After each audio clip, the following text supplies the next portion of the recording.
Okay, we're going to do a bit more math. I've just deleted math shortcuts, and I'm going to add another existing item called mathFunctions. Put that up, close off mathFunctions.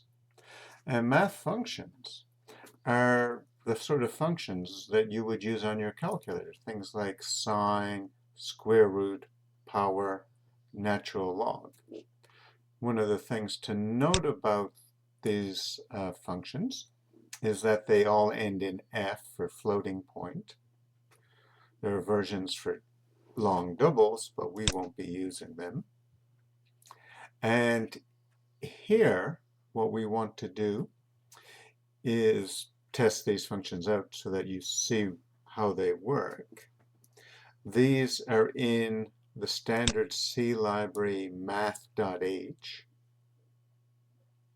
And you can find a bit more about them in the last topic in the course manual, which is on all the libraries we're using. And it'll mention all the different functions you can use. Okay, so I'm going to clear this window, and I'm going to build this function. These are going to be decimal answers, so I've made sure that all my variables are floats. And when I print out the variables, I'll use the float format specifier.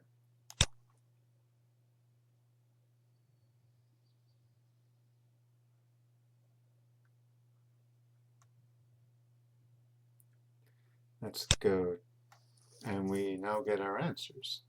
Okay, so here are our answers. If you grab your calculator and put in 0.1 in radians, remind you it's radians that sine, cos, and tan work on, that's what you would get.